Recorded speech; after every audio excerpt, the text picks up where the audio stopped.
موت کا ایک منظر آپ کے سامنے رکھ رہے تھے اور یہ بتا رہے تھے کہ کتنا بڑا کوئی پہلوان ہو، کتنا بڑا کوئی مولوی ہو، کتنا ہی بڑا کوئی بہت پاورفل کوئی انسان ہو، لیکن موت سے کسی کو چھٹکارا نہیں۔ میں بھی اسی ٹاپک کو آگے بڑھاتا ہوں، لیکن میری تقریر میں آج موت کا لفظ تو آئے گا، لیکن میں آپ کو نبی اکرم صلی اللہ علیہ وسلم کی ذات گرامی اور ان کی زندگی کے آخری حالات اور کس طریقے سے نبی اکرم صلی اللہ علیہ وسلم کے پاس موت آتی ہے اور بیماری میں آپ کیسے رہے، اور جو زندگی کے 13-14 دن جو لاسٹ کے دن تھے، آپ کی بیماری 29 صفر کو شروع ہوتی ہے اور 12 ربیع الاول کو نبی اکرم صلی اللہ علیہ وسلم اس دنیا سے کوچ کر جاتے ہیں۔ اب آپ سوچ لیں کہ 29 صفر عربی میں چاند یا تو 29 کا ہوتا ہے یا 30 کا ہوتا ہے۔ اگر وہ 30 کا چاند ہوا ہوگا تو 29 30 اور 12 یعنی 14 دن، اور اگر وہ 29 کا چاند ہوا ہوگا تو 29 اور 12 یہاں 13 دن، یعنی یہ 13 دن نبی اکرم صلی اللہ علیہ وسلم کے جو آخری دن تھے وہ کس طریقے سے گزرے ہیں، آج میں آپ کے سامنے اس منظر کو رکھنا چاہتا ہوں۔ پہلے قرآن کی آیت جو میں نے پڑھی ہے وہ سنیے۔ وَمَا مُحَمَّدٌ إِلَّا رَسُولٌ قَدْ خَلَتْ مِنْ قَبْلِهِ الرُّسُلُ أَفَإِن مَّاتَ أَوْ قُتِلَ انقلبتم عَلَىٰ أَعْقَابِكُمْ وَمَن يَنقَلِبْ عَلَىٰ عَقِبَيْهِ فَلَن يَضُرَّ اللَّهَ شَيْئًا۔ محمد الرسول اللہ صلی اللہ علیہ وسلم صرف ایک رسول ہیں۔ رسول کی حیثیت بتائیے۔ وما محمد الا رسول، محمد صلی اللہ علیہ وسلم صرف ایک رسول ہیں۔ قد خلت من قبلہ الرسل، ان سے پہلے بھی بہت سے رسول گزر چکے ہیں۔ محمد صلی اللہ علیہ وسلم جو تمہارے درمیان آئے ہیں ان کی حیثیت کیا ہے؟ وہ ایک رسول ہیں بس۔ ان سے پہلے بھی بہت سے رسول گزر چکے ہیں، آپ لاسٹ میں آئے ہیں، آخری نبی آپ ہی ہیں، تو آپ سے پہلے بھی بہت سے نبی گزر چکے۔ قرآن کہتا ہے فَإِن مَّاتَوْا قُتِلَ انقلبتم عَلَىٰ أَعْقَابِكُمْ، اے لوگو اگر محمد رسول اللہ انتقال کر جائیں، فَإِن مَّاتَ، اگر وہ انتقال کر جائیں، او قتیلا، یا میدان جنگ میں قتل کر دیے جائیں، جہاد کرتے ہوئے لڑتے ہوئے شہید کر دیے جائیں، قتل کر دیے جائیں، تو تمہاری ذمہ داری کیا ہونی چاہیے؟ مسلمانوں کی ذمہ داری کیا ہونی چاہیے؟ انقلبتم علی اعقابکم، تو کیا تم ایڑیوں کے بل پلٹ جاؤ گے؟ کیا تم دین چھوڑ دو گے؟ کیا تم اسلام ترک کر دو گے؟ کیا تم اسلام سے منہ پھیر لو گے؟ کیا تم ایڑیوں کے بل پلٹ جاؤ گے؟ انقلبتم علی اعقابکم، اگر محمد رسول اللہ کا انتقال ہو جائے یا میدان جہاد میں قتل کر دیے جائیں، تو کیا تم ایڑیوں کے بل پلٹ جاؤ گے؟ کیا تم منہ دکھانے لگو گے؟ کیا پیٹھ دکھا کر بھاگ جاؤ گے؟ کیا تم اسلام چھوڑ دو گے؟ وَمَن يَنقَلِبْ عَلَىٰ عَقِبَيْهِ فَلَن يَضُرَّ اللَّهَ شَيْئًا، اور جو ایڑیوں کے بل پلٹے گا، جو اسلام چھوڑ دے گا، جو دین کو ترک کر دے گا، جو پیٹھ دکھائے گا، فَلَن يَضُرَّ اللَّهَ شَيْئًا، تو وہ اللہ کا کچھ بھی نقصان نہیں کر سکتا، اللہ کا کوئی نقصان نہیں پہنچا سکتا، وہ اپنا ہی نقصان کرے گا۔ اس آیت میں صاف کہا گیا کہ محمد رسول اللہ کو بھی موت آ سکتی ہے اور وہ بھی میدان جنگ میں قتل کیے جا سکتے۔ موت نے نبیوں کو بھی نہیں چھوڑا، رسولوں کو بھی نہیں چھوڑا، اولو العزم پیغمبروں کو بھی نہیں چھوڑا، تو موت سے کسی کو چھوٹ نہیں ہے، رخصت نہیں۔ آئیے قرآن کی اس آیت کے بعد ایک حدیث میں پڑھتا ہوں، اس حدیث کو سنیے گا اور ذہن میں رکھ لیجئے گا، کیونکہ اس حدیث کو میں سنا اب رہا ہوں اور اس کا نچوڑ، اس کا خلاصہ لاسٹ میں آئے گا۔ وَعَنْ عَائِشَةَ أَنَّ زَوْجَ النَّبِيِّ صلی اللہ علیہ وسلم وَأَنَّ عَائِشَةَ زَوْجَ النَّبِيِّ صلی اللہ علیہ وسلم قالت رأيت ثلاثة أقمار سقطن في حجرتي فقصصت رؤياي على أبي بكر الصديق قالت فلما توفى رسول الله صلى الله عليه وسلم ودفن في بيتها قال هذا أحد أقمارك وهو خيرها رواہ احمد فی مسندی۔ یہ حدیث جو میں نے پڑھی ہے اس کو امام احمد اپنی مسند کے اندر لائے ہیں، مسند احمد کی حدیث ہے۔ ذرا حدیث کے ترجمے پر غور کیجئے گا۔ حضرت عائشہ فرماتی ہیں، ایک واقعہ ہے، واقعے کے تحت فرماتی ہیں کہ میرا نکاح نبی اکرم سے ہوا تو عمر تھی میری 6 سال، اور رخصتی جب میری ہوئی نبی کے گھر جب میں گئی تو میری عمر تھی 9 سال۔ جس دن میں نبی کے گھر گئی تو چھوٹی بچی 9 سال کی عمر، 9 سال کے بچے آپ اپنے آپ نظر دوڑائیں۔ کہتے ہیں کہ میں تھکی ہوئی تھی، جلدی سو گئی، اور جب سوئی تو میں نے رات میں خواب دیکھا، رأیت ثلاثة أقمار، میں نے رات میں خواب دیکھا 3 چاند آسمان پہ چمک رہے ہیں۔ رأیت ثلاثة أقمار، میں نے 3 چاند کو دیکھا آسمان پہ چمک رہے ہیں۔ سب سے زیادہ چمکنے والا چاند سب سے پہلے ٹوٹا اور میرے حجرے میں گرا، پھر دوسرے نمبر پر چاند تھوڑی دیر کے بعد ٹوٹا، وہ میرے حجرے میں گرا، اور پھر تیسرے نمبر پر تھوڑی دیر کے بعد چاند ٹوٹا، وہ میرے حجرے میں آ کر گرا۔ سقطنا فی حجرتی، وہ تینوں چاند یکے بعد دیگرے ٹوٹ کر میرے حجرے میں گرتے گئے۔ رأیت ثلاثة أقمار سقطنا فی حجرتی، میں نے 3 چاندوں کو آسمان پہ چمکتا ہوا دیکھا، اور تینوں چاند ایک ایک کر کے وہ میرے حجرے میں گرے۔ فقصصت رؤیاي علی ابی بکر الصدیق، صبح جب میں اٹھی تو میں نے اپنے خواب کو اللہ کے رسول سے بیان نہیں کیا، میں نے اپنے شوہر کو، میں نے اپنے ہسبینڈ کو اپنے خواب کے بارے میں نہیں بتایا، بلکہ جب میں اپنے گھر گئی اور اپنے ماں باپ کے ساتھ بیٹھ کر کھانا کھانے لگی، اس وقت یہ تذکرہ نکلا تو میں نے اپنے باپ سے اس خواب کی تعبیر پوچھی کہ اے ابو، میں نبی کے کمرے میں سو رہی تھی، حجرے میں سو رہی تھی، رأیت ثلاثة أقمار سقطنا فی حجرتی، میں نے آسمان پر خواب میں 3 چاند کو چمکتے ہوئے دیکھا، اور وہ تینوں چاند یکے بعد دیگرے میرے حجرے میں گر گئے۔ جو سب سے زیادہ چمک رہا تھا چاند، وہ سب سے پہلے ٹوٹا اور میرے حجرے میں گرا، پھر دوسرے نمبر پہ چاند ٹوٹا، وہ میرے حجرے میں گرا، پھر تیسرے نمبر پہ جو چاند چمک رہا تھا وہ ٹوٹا اور میرے حجرے میں گرا۔ تو میں نے خواب دیکھا۔ فرماتی ہے کہ اس وقت تو میرے ابو نے مجھے خواب کی تعبیر نہیں بتائی، کہا خاموش رہو، اے میری بیٹی اس خواب کا ذکر کسی سے مت کرنا، یہاں تک کہ اپنے ہسبینڈ محمد رسول اللہ سے بھی اس خواب کے بارے میں مت پوچھنا۔ میری لگتے جگر، میری بیٹی اس خواب کے بارے میں بھول جاؤ، کسی سے ذکر مت کرنا۔ کہتی ہے کہ میں 9 سال سے لے کر 18 سال تک نبی کی زندگی میں رہی، نبی کی بیوی بن کر رہی، نبی کی وائف بن کر رہی۔ میں نے اتار و چڑھاؤ دیکھے، پریشانیاں دیکھی، خوشیاں دیکھی، میں نے سب کچھ دیکھا۔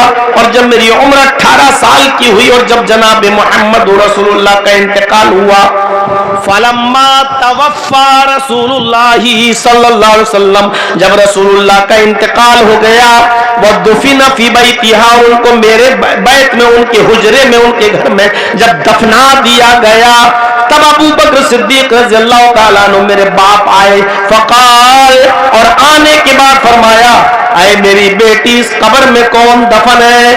میں نے کہا محمد رسول اللہ، میرے سرتاج۔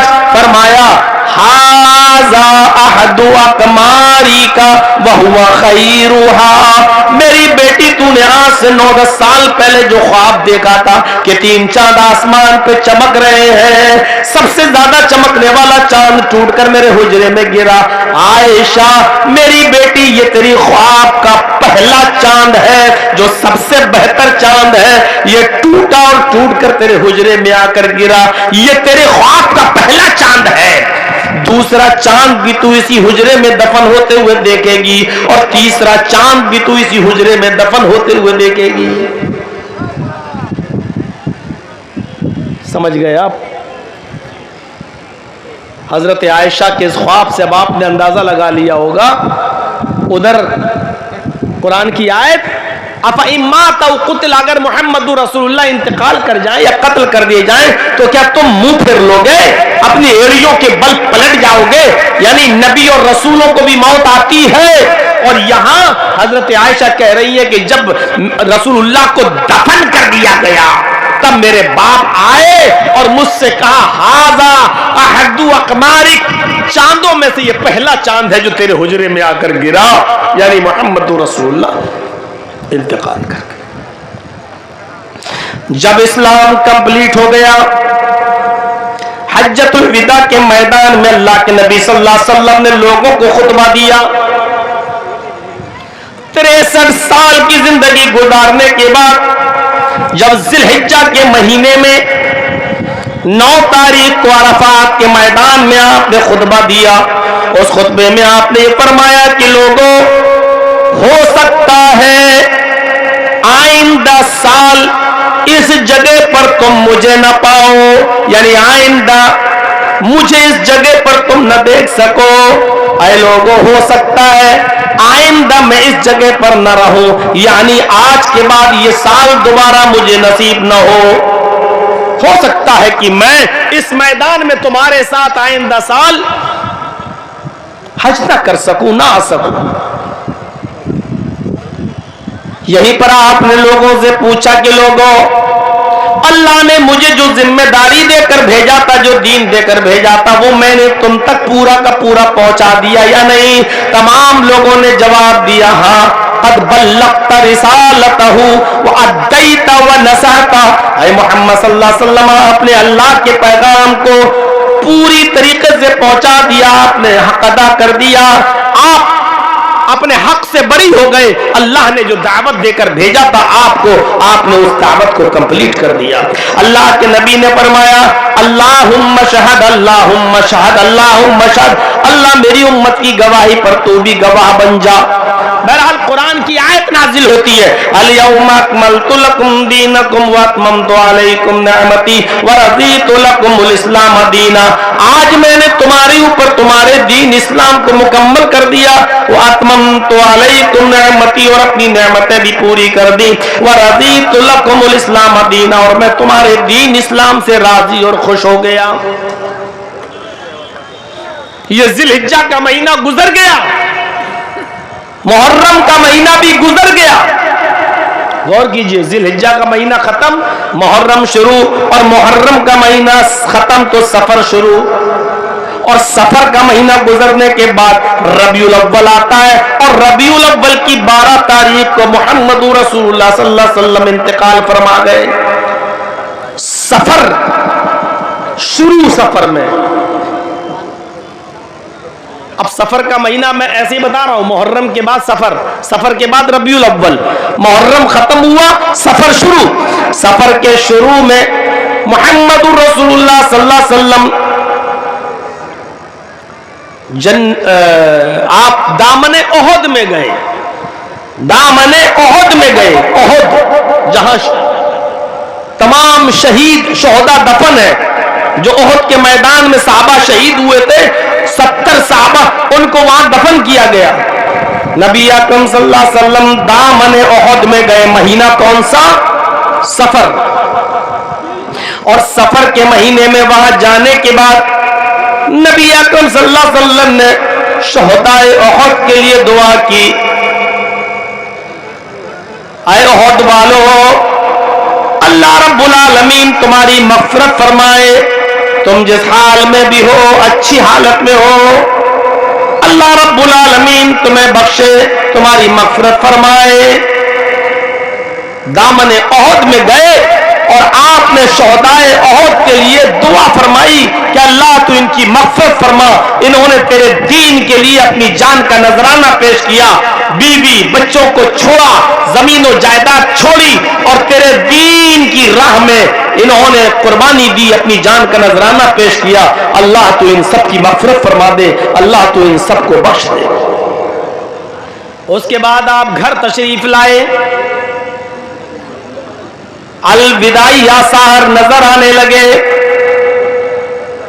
پہلے آپ سمجھ گئے کہ اب یہ میری زندگی کا آخری سال ہے، اور سمجھنے کی وجہ کچھ تھی.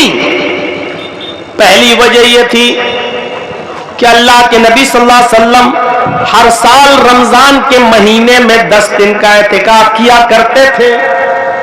ہر سال رمضان کے مہینے میں 10 دن کا اعتکاف کرتے تھے، لیکن آخری سال رمضان کے مہینے میں آپ نے 20 دن کا اعتکاف کیا.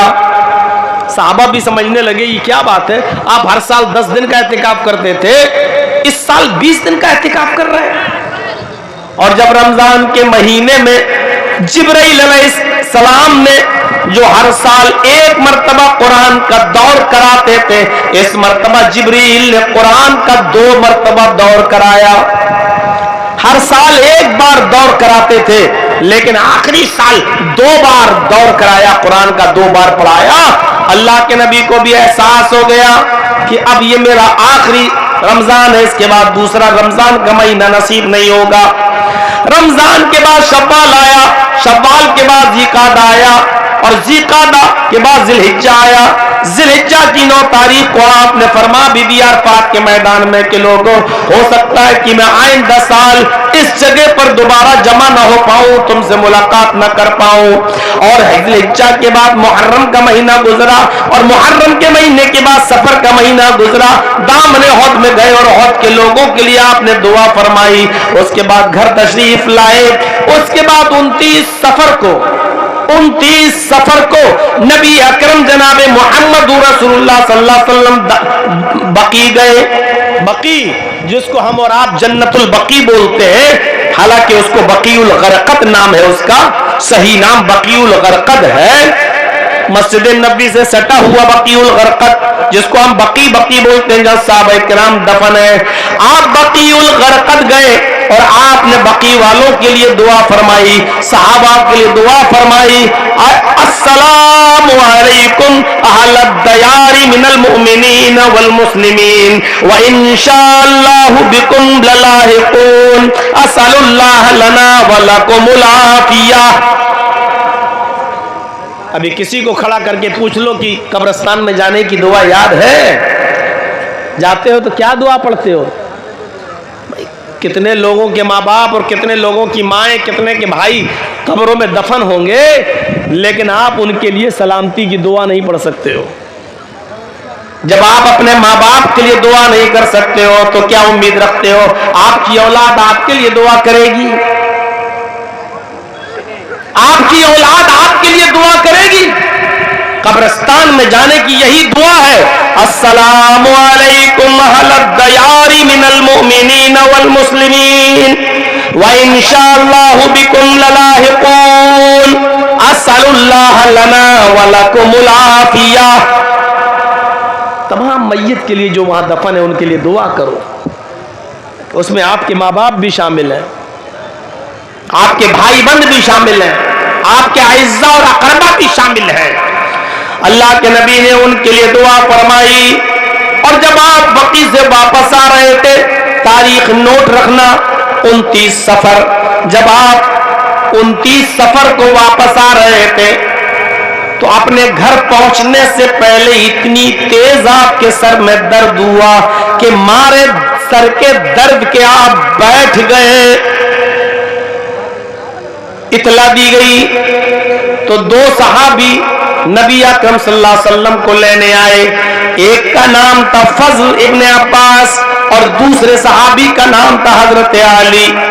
ان دونوں صحابہ نے آپ کو اٹھایا، فضل ابن عباس نے اور حضرت علی نے، اور سہارا دے کر اپنے کندھوں پر، اپنے پیٹھ پر سہارا دے کر محمد رسول اللہ کو ان کے گھر تک پہنچا دیا. یہ 29 سفر تھا. اب آپ منظر دیکھیے گا ذرا. 29 سفر کے بعد 1 ربیع الاول، 2 ربیع الاول، 3 ربیع الاول، 4 ربیع الاول، 5 ربیع الاول، یہ بیماری میں رہا آپ کا. کبھی آپ صحیح تھوڑا ٹھیک ہوتے تھے پھر بیمار ہوتے تھے، کبھی ٹھیک ہوتے تھے پھر بیمار ہوتے تھے. ہر دن یہ پوچھتے جاتے تھے آج میری باری کہاں ہے، آج میری باری کہاں ہے. اور جہاں بتایا جاتا تھا وہاں آپ کو پہنچا دیا جاتا تھا. آپ اس بیوی کے یہاں رہتے تھے اور جب 1 ہفتہ رہ گیا، 5 دن تو اسی حال میں گزر گئے، اور جب 1 ہفتہ رہ گیا تو طبیعت بہت زیادہ ناساز. ساری بیویوں نے صلاح کی کہ نبی اکرم کو آنے جانے میں بڑی دقت ہوتی ہے، کبھی اس حجرے میں، کبھی اس حجرے میں، کبھی اس حجرے میں. ایسا کیجئے کہ اب ساری بیویوں نے مشورہ کر کے اللہ کے نبی سے کہا، اگر ایک ایک پوائنٹ اٹھا کر بحث کی جائے تو بات بہت لمبی ہو جائے گی. میرے بھائیوں، نبی اکرم صلی اللہ علیہ وسلم آخری وقت ہے، انتقال میں 11-12 دن رہ گئے ہیں، لیکن پوچھ رہے ہیں میری باری کہاں، میری باری کہاں. یہ عدل اور انصاف آپ کا آخری وقت میں بھی نہیں چھوٹ رہا ہے. بیویوں کے ساتھ عدل کرنا آپ کا اس موقع پر بھی ترک نہیں ہو رہا ہے. عدل و انصاف کی اہمیت کو سمجھو، کیونکہ مجھے اللہ کے یہاں جواب دینا ہے. جب ساری بیویاں بیٹھی اور بیٹھنے کے بعد فرمایا آپ کی طبیعت کچھ زیادہ ہی ناساز ہے، اے اللہ کے نبی ہم آپ کو خوشی خوشی اجازت دیتے ہیں، آپ جس بیوی کے یہاں رہنا چاہیں رہ لیں، ایک ہی جگہ آپ رہیے، آپ کو جس بیوی کے یہاں رہنا ہو آپ رہیں. کوئی بیوی باپ سے یہ نہیں کہے گی کہ آپ اس کے ہاں کیوں رہ رہے ہیں. ساری بیویوں نے خوشی خوشی اجازت دے دی. جب خوشی خوشی اجازت مل گئی تو آپ نے فرمایا کہ مجھے حضرت عائشہ کے حجرے میں پہنچا دو، مجھے عائشہ کے حجرے میں پہنچا دو. کیونکہ اللہ کے نبی چاہتے تھے کہ میری زندگی کے آخری حالات ایک ایک لمحے اور ایک ایک منٹ اور سیکنڈ کا جتنی اچھی طریقے سے عائشہ یاد رکھیں گی اور وہ لوگوں تک پہنچا دیں گی، اتنی اچھی طریقے سے میری زندگی کے حالات آخری وقت میں اور دوسری بیوی نہیں بیان کر پائے گی.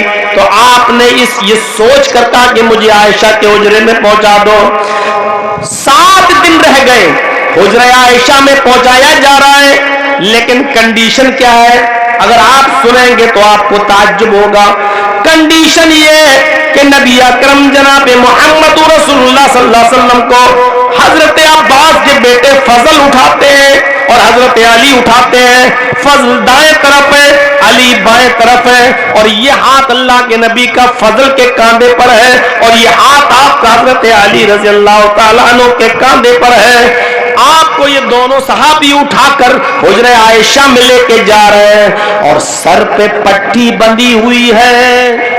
آخری حالات دیکھیے نبی کی زندگی کے. سر پر پٹی بندھی ہوئی ہے درد سر کی وجہ سے، اور پیر زمین کے اوپر گھسٹ رہے ہیں. کیسے لے کے جا رہے ہیں؟ پیر زمین سے گھسٹتے ہوئے جا رہے ہیں.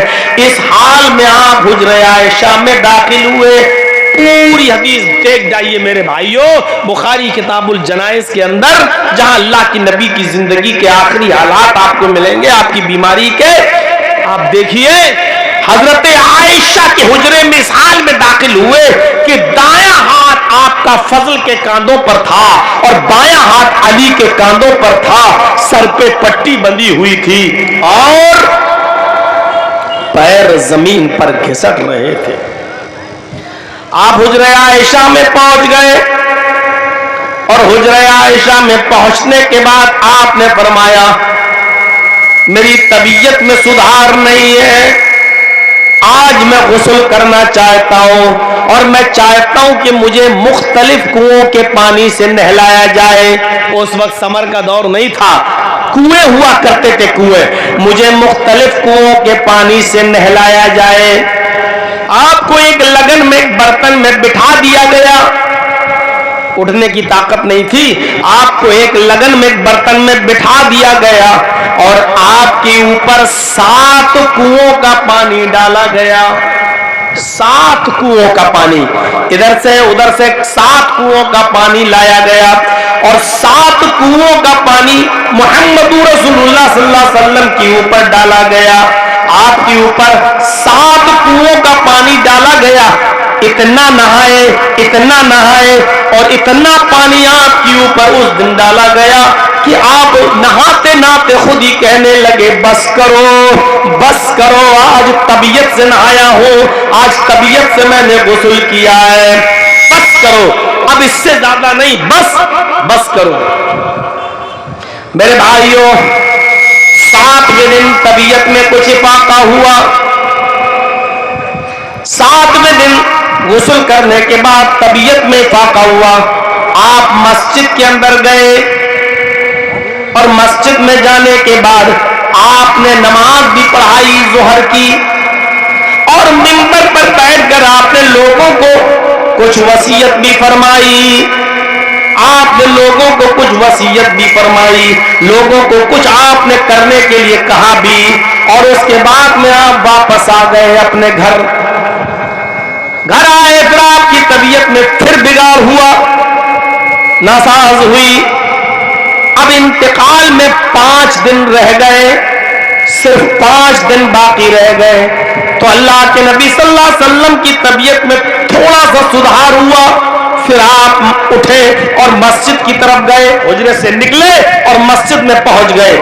آپ نے بیٹھ کر نماز پڑھائی اور نماز پڑھانے کے بعد آپ منبر کے اوپر بیٹھ گئے اور منبر کے اوپر بیٹھنے کے بعد آپ نے فرمایا اخرج الیہود والنصارى من جزیرۃ العرب، اے لوگوں یہود و نصارہ کو جزیرۃ العرب سے نکال دینا۔ انتقال سے 5 دن پہلے کی بات ہے، آپ نے نماز پڑھائی، منبر پر بیٹھے اور بیٹھ کر آپ نے خطبہ دیا۔ آپ نے اس خطبے میں فرمایا کہ لوگوں یہود و نصارہ کو جزیرۃ العرب سے نکال دینا، ان کے اوپر بھروسہ مت کرنا، اگر ان کو جزیرہ عرب کے اندر رہنے دیا تو یہ تمہیں کچا چبا جائیں گے، یہ بھروسے کرنے کی قوم نہیں ہے۔ 1400 سال پہلے اللہ کے رسول نے کہا تھا کہ یہود و نصارہ کو نکال دینا یہ بھروسے کے لائق نہیں ہے۔ آپ دیکھ رہے ہیں جب ہٹلر نے یہودیوں کو مارا اور بے دریغ قتل کیا اور لاکھوں یہودیوں کو موت کے گھاٹ اتار دیا، تو یہ بچے کھچے یہودی جب وہاں سے بھاگے اور جب عربوں نے ان کو پناہ دے دی کہ چلو یہ لوٹے اور پٹے ہوئے آئے ہوئے ہیں، ان کو تھوڑا سا ایک ٹکڑا دے دیا، تو آج دیکھ لیجئے یہ اسرائیل کی شکل میں کتنا بڑا ظالم ہو گیا ہے، اور آج ہماری دی ہوئی زمین پر پلنے اور بڑھنے والی قوم میرے بھائیوں آج ہماری بچوں کو قتل کر رہی ہے، ہمیں ہی مار رہی ہے، اور مسلمانوں ہزاروں لاکھوں مسلمانوں کو تہو تیگ کر ڈالا ہے۔ میرے بھائیوں ہٹلر نے کچھ یہودیوں کو چھوڑ دیا تھا اور اس نے کہا تھا کہ میں چاہتا تو ان یہودیوں کو بھی قتل کر دیتا، میں ان یہودیوں کو بھی مار دیتا، لیکن ان یہودیوں کو اس لیے چھوڑ رہا ہوں تاکہ بعد میں آنے والے لوگوں کو معلوم ہو جائے کہ یہ کتنی نالائق قوم ہے، یہ کتنی نکمی قوم ہے، اور میں نے لاکھوں یہودیوں کو کیوں مارا ہے۔ میں ان چند یہودیوں کو اس لیے چھوڑ رہا ہوں تاکہ بعد میں آنے والے لوگوں کو پتہ چل جائے کہ یہ کتنے کمینے ہیں، یہ کتنے حرام الدہر ہیں، یہ کتنے نالائق ہیں، یہ کتنے بڑے پاکھنڈی ہیں، تاکہ ہٹلر کو کوئی غلط نہ کہہ سکے۔ اور آج ان کا نالائق پن، آج ان کی کمینگی